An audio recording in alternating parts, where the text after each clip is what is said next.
தகப்பனார் சாம் ஜெபத்துரை அவர்களை நான் நினைவு கூறுகிறேன். I remember my father Sam Jabadurai. அவர் சிறு வயதா இருக்கும் பொழுது திடீரென்று ஒரு பயங்கரமான காய்ச்சல் வந்ததாம். When he was a very small child and he suffered from a great fever. அந்த காய்ச்சல் அது விடவே இல்லை. And that fever never left him. கடைசில அது மரிக்கிற தருவாயில அவர் தள்ளப்பட்டார். And almost it led him close to the death. சின்ன பிள்ளையாய் குழந்தையா இருக்கும் பொழுது அவங்களுடைய தாயார் படுக்கையில அந்த பிள்ளையை கடத்தி அந்த பிள்ளையினுடைய ஜீவனுக்காக கர்த்தரை நோக்கி மன்றாடி விண்ணப்பம் பண்ணி கொண்டிருந்தார்கள். And when he was just a small child, his mother just laid him in a bed and started praying unto the Lord for his life. அந்த கட்டில் அருகேயே முழங்கால் படியிட்டு ஆண்டவரே ஜீவனை என்னுடைய பிள்ளைக்கு தாரும் என்று. She knelt down beside the bed of the child and started, Lord, give life to my child. அப்பொழுது ஒரு தரிசனத்தை அவர்கள் கண்டார்களாம். At that point of time she saw a vision. ஒரு உயரமான ஒரு ஒளி நிறைந்த ஒரு மனிதர் அந்த கட்டிலுக்கு எதிரே நின்று கொண்டிருந்தாராம். A man with a great light radiating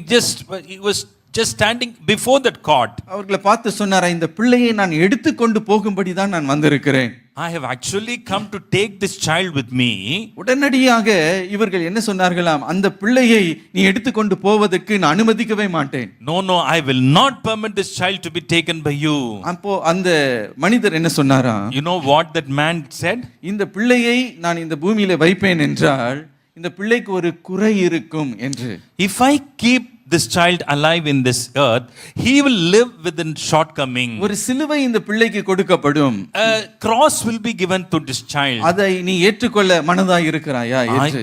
Are you willing to accept that handicap in your life? அப்பொழுது இவர்கள் என்ன சொன்னார்கள், என் பிள்ளைக்கு என்ன ஆனாலும் சரி இந்த பிள்ளையை எனக்கு தாரும், ஜீவனை தாரும் என்று அவர்கள் ஜெபித்தார்கள். And the mother said, come what may, whatever be the shortcoming, give this child, give the life to this child. The mother prayed. உடனடியாக அப்பொழுதே அந்த காய்ச்சல் அது தணிந்து போனது. Right there at that moment that fever came down. பிள்ளையும் வளர தொடங்கினது. And the child also grew up. அப்போதான் ஒரு காரியத்தை கண்டுபிடித்தார்கள், ஒரு கால் அடுத்த காலை விட சூம்பினதாக வளர்ச்சியில குறைவுள்ளதா இருக்கிறது. Only later they started to find out that one leg was little shorter in growth than the other one. சின்ன பையனா இருக்கும்போது எங்க தகப்பனாருக்கு அதோட வேதனை புரியல. And when he was a small child, my father did not understand the pain of it. வாலிப வயதெல்லாம் வரும்போது மற்ற பிள்ளைகள் எல்லாம் கிரவுண்ட்ல ஓடி நல்லா ஆட்டம் ஆடி அவங்க ரொம்ப சந்தோஷமா இருக்கும்போது இவர் மாத்திரம் ஒரு நொண்டிய போல ஓரமாய் தாங்கி நடந்து உட்கார்ந்து கொண்டு இருப்பது அவருக்கு மிகவும் வேதனையாக இருந்தது. But when he grew up to be a young boy, when others were playing around in the ground,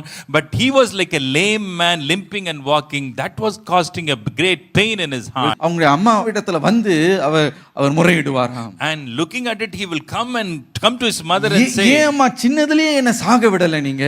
Mummy, you could have killed me, you could have allowed me to die even when I was a child. சின்னதிலேயே அன்னைக்கு நான் செத்து போயிருந்தா நான் இன்னைக்கு மத்தவங்க என்ன பார்த்து நொண்டின்னு சொல்லி என்ன கேவலப்படுத்த மாட்டாங்களே. If I had died, nobody would have just reproached me saying that you are a lame man, you are a lame boy. நீங்க ஜெபம் பண்ணி எப்படியாவது ஆண்டவர் இடத்துல இருந்து எனக்கு ஒரு சுகத்தை பெற்று தாங்க. You pray and somehow get a deliverance and healing for me. அப்பொழுது அவங்களுடைய தாயார் சொல்லுவாங்களா, You know the mother would say, இல்லம்மா மகனே, இந்த சிலுவை சிறு வயதிலே உன்னுடைய வாழ்க்கையில உனக்கு கொடுக்கப்பட்டிருக்கிறது, சுகம் பெற வேண்டும் என்று நீ நினைக்கவே நினைக்காதே. Not my son, this cross has been given to you even when you were a child. Don't think you will overcome or get healed from this. எனக்கு பிரியமானவர்களே, My dearly beloved, இந்த சிலுவை எனக்கு என்று என்னுடைய தகப்பனார் ஒவ்வொரு நாளும் எண்ணுவது உண்டு. Maybe every day my father used to think why this cross has been given to me. ஒரு நாள் அதற்கு விடையை ஆண்டவர் கொடுத்தார். But one day God gave him an answer for that. அவர் பார்த்து சொன்னாராம், Looking at him and he said, இந்த பலவீனத்திலே என்னுடைய பலன் பூர்ணமாய் விளங்கும்படிதான் இந்த சிலுவை உனக்கு ஒப்பு கொடுக்கப்பட்டிருக்கிறது. This cross has been given so that in this weakness my strength shall be made perfect. இந்த பலவீனம் இல்லாவிட்டால் என்னுடைய மகிமை உன்னில் விளங்க முடியாது.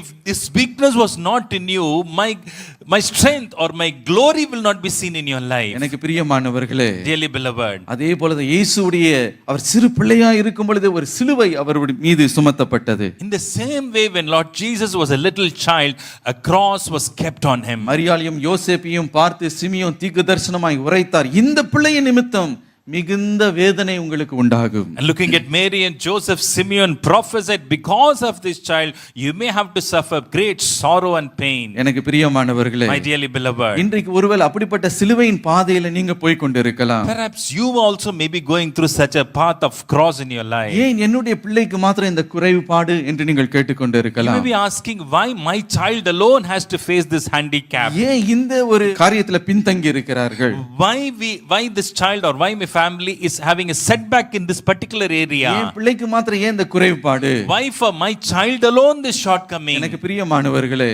Dearly beloved, அல்லது உங்களுடைய வாழ்க்கையில சிறு வயதிலிருந்தே ஒரு குறை உங்களுடைய வாழ்க்கையில காணப்படலாம். or maybe from your childhood itself you are going through some shortcoming. எனக்கு பிரியமானவர், இன்றைக்கு அந்த சிலுவையை குறித்து நீங்க கலங்காதீங்க.